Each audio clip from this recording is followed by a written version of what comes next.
side. I don't want this one. Oh, why?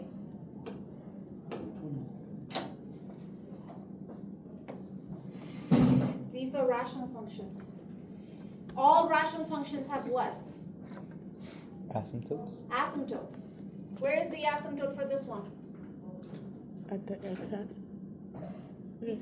X equals 0. 0, which is the y-axis.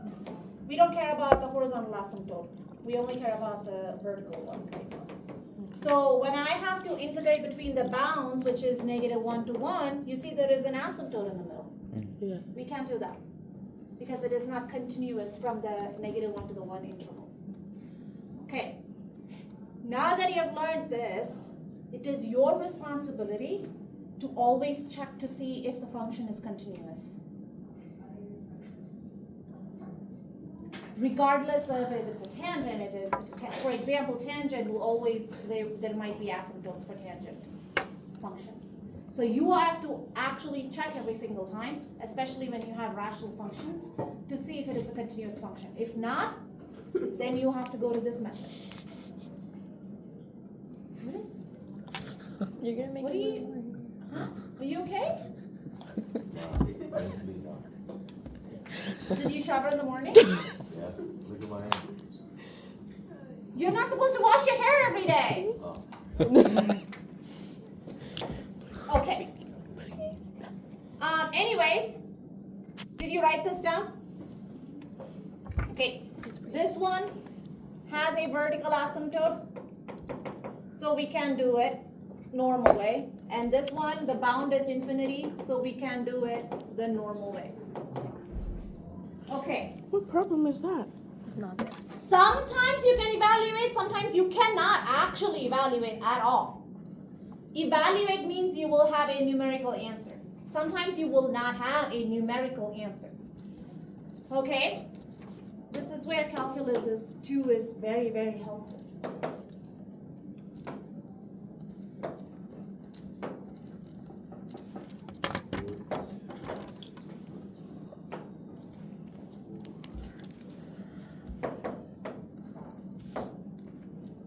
Sometimes you can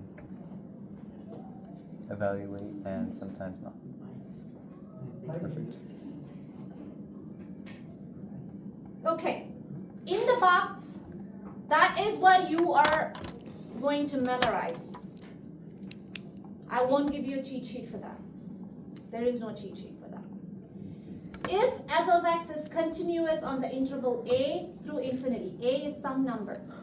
Is a included or not included? Included. Included because of square bracket. Then integral a through infinity f of x dx is going to be split because the upper bound is a positive infinity. You can't do normal integration for this, so we have to find a different way of evaluating this integral. So this is what you're going to write for your thing.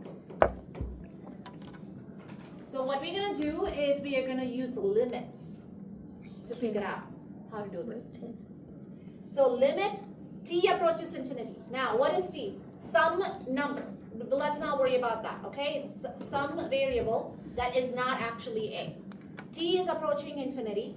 Integral a through t f of x dx. Okay? That is when we have upper bound as positive infinity.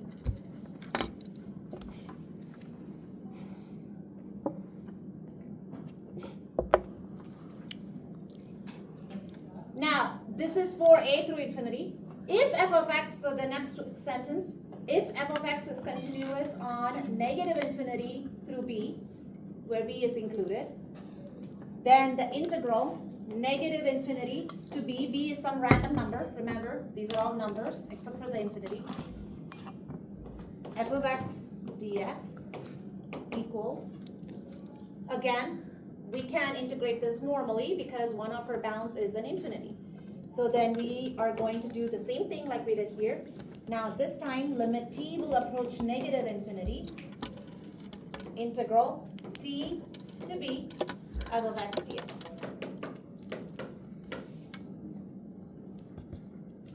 Okay. I don't know if we will have time to do all of it. Maybe we'll do our best. One thing to keep in mind, this only works when limit exists. If limit does not exist, none of these work. Okay? Only works.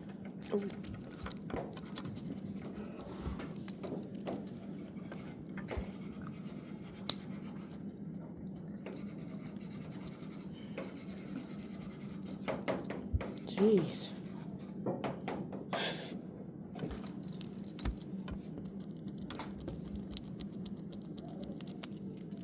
This is the hardest integration technique, that's it. Oh. How common is it on the exam? Very common. Okay.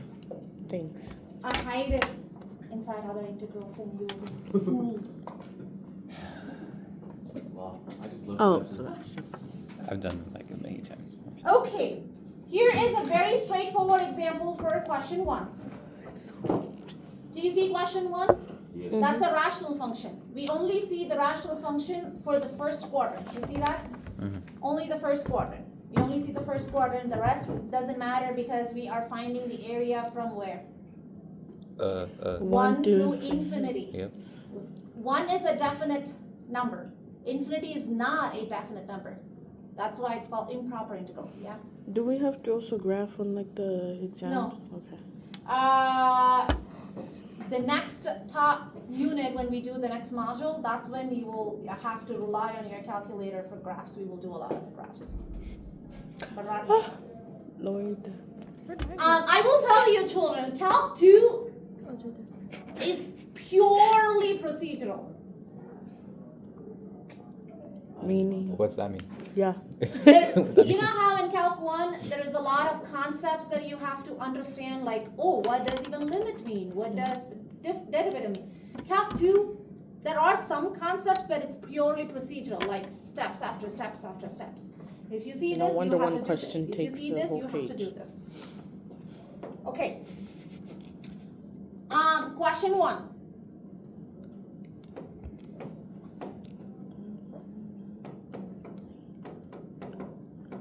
So the graph is given to you. If you want, feel free to graph it on your, do you guys know how to adjust the window on your calculators? You go to window and adjust. Do you know, yes or no? Okay, then that's something that you have to learn. And I will teach you, not right now, it's not needed, but when the time comes, we will learn how to adjust the window. Iran, you're zoning out. Jeez, miss. This is 1. And it goes all the way through infinity. That's the area that we're going to figure out. What is the area? How do we know? Can we count rectangles? Ryman's song. Riemann. Riemann's. We're not doing Ryman's Riemann. No, not Riemann. Okay, Area under the curve? we are going to set this up as a limit. Remember, limit. T approaches infinity. Integral 1 through t. 1 over x to the 4th dx. If you're not organized with your work, you will be in deep shit. So T is now infinity. Or T is T approaching. approaches infinity. Like we are picking a random variable and we are saying that variable is approaching infinity because infinity is not actually a number, right? It's not a number. It's not a tangible number. It's just the idea that it gets larger and larger and larger.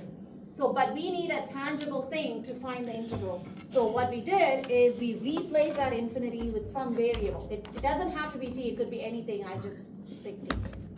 And then we are saying that t, that variable is approaching infinity. So that way, it's easy for us to find the integral.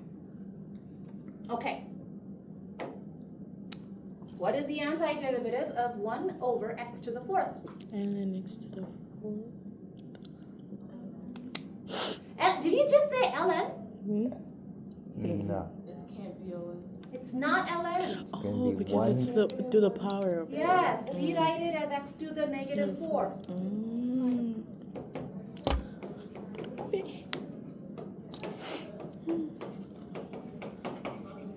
And then what? It Now. becomes 1 over x to the third. Yep. We add 1 to it and divide by it, right? Mm-hmm. Which would be adding 1 will give us x to the negative 3 over negative 3. Mm-hmm. We still need to plug in the bounds, 1 and t. Square brackets matter.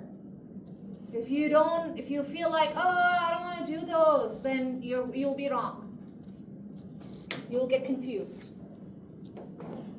Wait, can you put square brackets when you have like a variable outside of the, like if can you put had brackets. The brackets is just like a grouping thing. Like it is just telling you that please, separate, do this first and then do the thing next. So we plug in the bounds first. The last thing that you will do is taking limits. Okay, when I plug in the bound, what can I rewrite this as negative 1/3 and then x cubed in the denominator? Mm, Do you want me to show it here before I plug in? yes. Okay.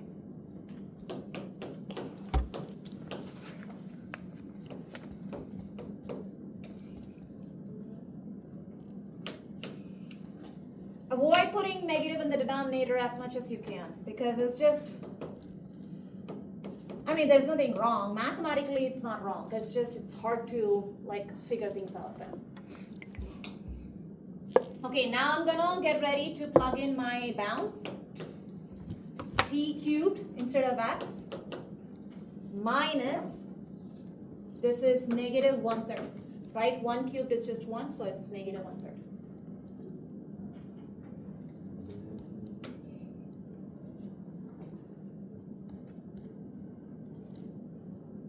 Okay. Now,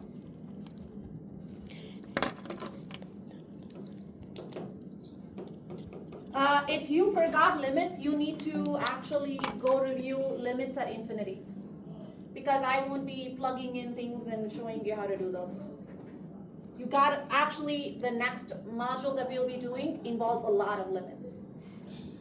So Calc 1 notebook. No, not like how Calc 1 is. It's like No, you're using limits as a teeny tiny step. for revising. Revisiting. Okay. Now I'm gonna plug in the limits. Do we need to plug in the limit for 1/3? No, because 1/3 is a definite number. What is the limit? So I'm just gonna actually get rid of that constant. So I'm gonna say I only need the limit for this plus 1/3. Are we cool with that? What is the value of this limit?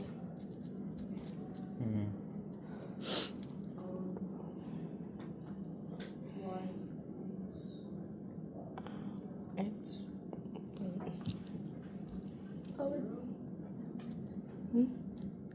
Yes, Jackie? Why 0, like? Because you can't divide anything by 0. And if you plug in 0 into t. Why are we plugging in 0 for g? But oh yeah. Is it bot? Okay. What does that limit actually mean? What does this mean? What does this mean? What are you? What does that mean? What does t approach infinity? What is that? What does that mean? Wait, did we do limits or derivatives? We did limits. T gets bigger and bigger and so it's bigger bottom and heavy. bigger and That's why bigger. it's 0. When the denominator gets bigger and bigger and Right. bigger, what happens to the fraction? It becomes 0. Yeah, so it was right. Oh my God. that's what I was thinking. What? Yeah. See, This like, whole I'm just thing testing all is the 0. intellectual. When the denominator gets larger and larger and larger, the entire fraction gets smaller and smaller and smaller to 0.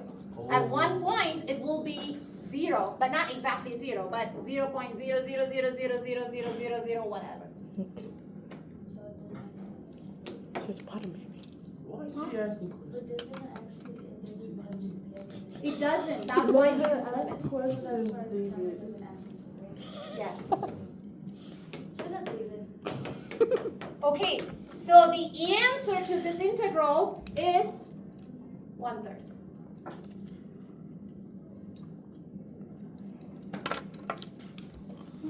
Okay, this is actually an example of converge. We have an entire module dedicated to convergence and divergence. What did you just write? Converges. It converges to 1/3. We don't say it is exactly 1/3. We just say it converges to 1/3. So we're going Because the area is not exactly 1/3. Since we are finding area, this is not exactly 1/3, but eventually it will get closer to the value of 1/3. Okay? Area gets closer to 1/3.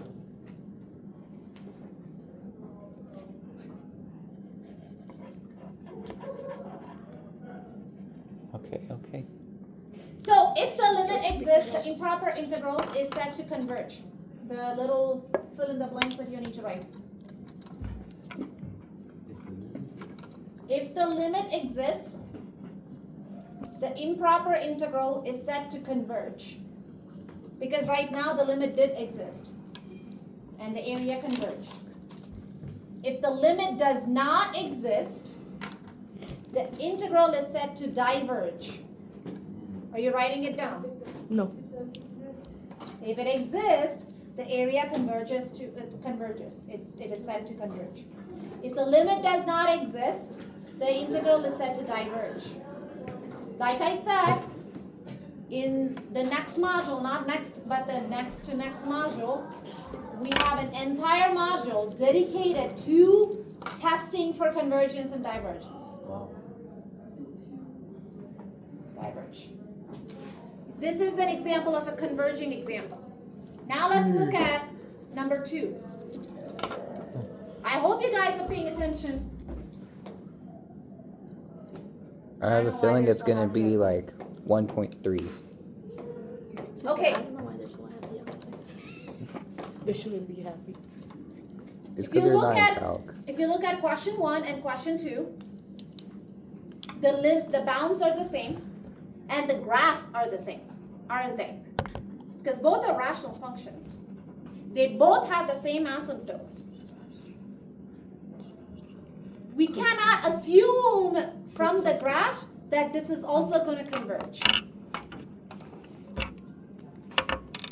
Let's do it. Again, same area. Just because that one converged to 1/3 does not mean this is going to. So we're going to set it up. Limit t approaches infinity. Integral 1 through t, 1 over x dx.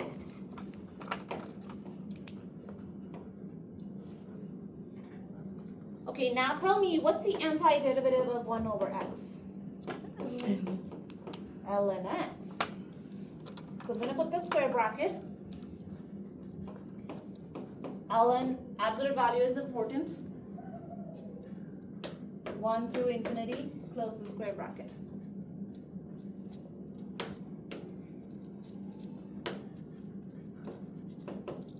Limit t approaches infinity, square bracket. Ln of t minus ln1, square bracket. We already know what ln1 is. 1? 0. Yeah. So this is going to be 0. Now we only need to worry about limit t approaches infinity, ln of absolute value of t. We can just say ln of t here because I know t is getting positive only. What is it? What's the limit? What is it? What is ln of infinity? What happens? Infinity. Infinity. Oh. You so smart, bro. Annoying. This tells us it diverges. Because we don't have a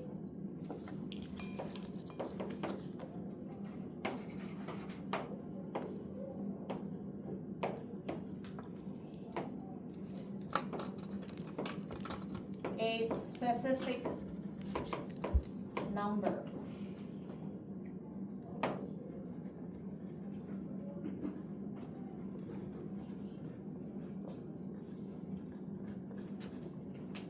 When we do sequences in series, this will come back.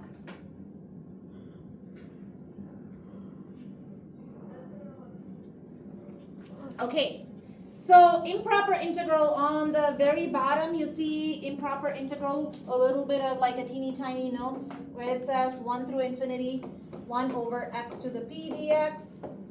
What shall we say about this? Is this will converge when the exponent, which is the p in this case, when the exponent is greater than 1. So like 2, 3, 4, when the denominator x, its exponent is greater than 1, right? P is an exponent, some number. When that exponent is greater than 1, it will converge. Okay. And will diverge if it is less than or equal to 1. Because this is called a harmonic series, and we will learn about that. But Scale. if this is the case, it's going to diverge when it is less than or equal to 1. it all makes sense now. It's okay. It all makes sense. We got like 10 minutes.